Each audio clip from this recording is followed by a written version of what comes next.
ગુજરાત બુલેટિનમાં આપનું સ્વાગત છે। સાયકોલોજીકલ થ્રિલર ફિલ્મ ભ્રમનું અમદાવાદમાં ભવ્ય પ્રીમિયર યોજાયું। મર્ડર મિસ્ટ્રી દર્શાવતી સાયકોલોજીકલ અને સસ્પેન્સ થ્રિલર ફિલ્મ ભ્રમ 23 મે 2025 સિનેમાઘરોમાં રિલીઝ થઈ છે।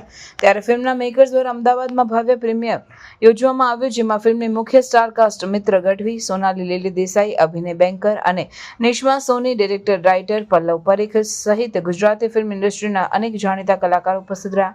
હું ઇકબાલ ફિલ્મના મેકર્સ દ્વારા ભ્રમ ફિલ્મ રજૂ કરવામાં આવી છે, જે ગુજરાતી ફિલ્મ ઇન્ડસ્ટ્રીના જાણીતા ડાયરેક્ટર પલ્લવ પરીખ દ્વારા નિર્દેશિત તથા લેખિત છે। ગુજરાતી ફિલ્મ ઇન્ડસ્ટ્રીના ઇતિહાસમાં આ ફિલ્મ એક ગેમ ચેન્જર સાબિત થશે તે તો નક્કી જ છે। ફિલ્મની સ્ટોરી લાઇનની વાત કરીએ તો માયા 42 વર્ષની એક મહિલા ડિમેન્શિયા નામની બીમારીથી પીડાય છે, જેના કારણે તેને ભૂતકાળની ઘટનાઓ યાદ રહેતી નથી। પણ જ્યારે તે પોતાની જ દીકરી શ્રદ્ધાની હત્યાની સાક્ષી બને છે, ત્યારે તેનું જીવન ઉથલપાથલ થઈ જાય છે। સમય માયા સામે કડકાઈથી ઊભો છે। માયાને તેની તૂટી ગયેલી યાદગીરીઓ ફરી સંકલિત કરી સત્ય શોધવું જ પડશે, એ પહેલા કે હત્યારો ગુમ થઈ જાય। ફિલ્મમાં મિત્ર ગઢવી માયાના કેરટેકર મેહુલની ભૂમિકામાં છે અને અભિનય બેંકર પોલીસમેનની ભૂમિકામાં જોવા મળશે, જેઓ આ મર્ડર મિસ્ટ્રી ઇન્વેસ્ટિગેશન કરી રહ્યા છે।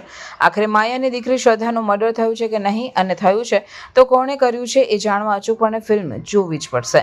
ભ્રમ એ માત્ર ફિલ્મ નહીં પણ એક અનુભવ છે, એક એવી ફિલ્મ જે ગુજરાતી ફિલ્મ ઇન્ડસ્ટ્રી માટે નવો માઇલસ્ટોન સાબિત થઈ શકે। આ ફિલ્મ ભ્રમ છે, એક ગુજરાતી ડિમેન્શિયા મર્ડર મિસ્ટ્રી છે।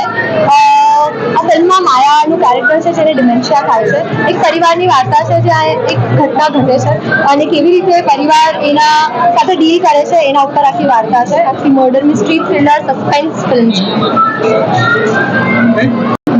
મારા નામનું કેરેક્ટરનું નામ માયા છે અને માયા એક ડિમેન્શિયા પેશન્ટ છે અને એના ફેમિલીમાં બે જ લોકો છે જેના પ્રોટેક્ટર્સ કહેવાય, સહારો કહેવાય। એક મારી દીકરી છે જેનું નામ શ્રદ્ધા છે અને એક અમારો કેરટેકર છે જેનું નામ મેહુલ છે।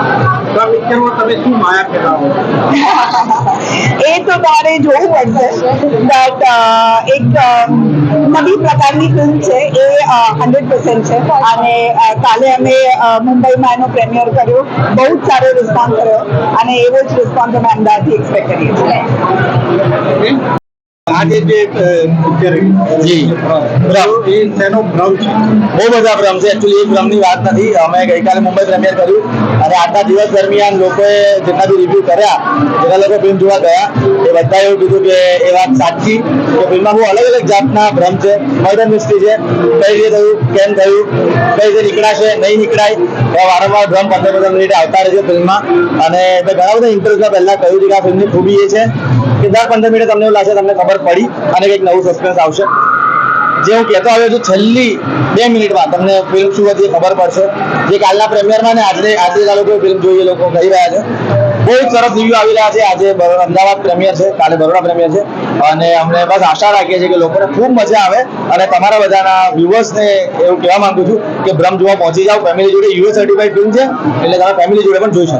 સર હોરર ઉપર જઈ રહ્યું છે કે કોમેડી? ના, આ હોરર પણ નથી, કોમેડી પણ નથી, આ થ્રિલર છે, સાયકોલોજીકલ મર્ડર મિસ્ટ્રી છે। મર્ડર મિસ્ટ્રી એટલે ક્યાંક ખૂન હોય એના વિશેની જાણકારી, એને શોધવાનું ષડયંત્ર, એ બધી વાતો છે।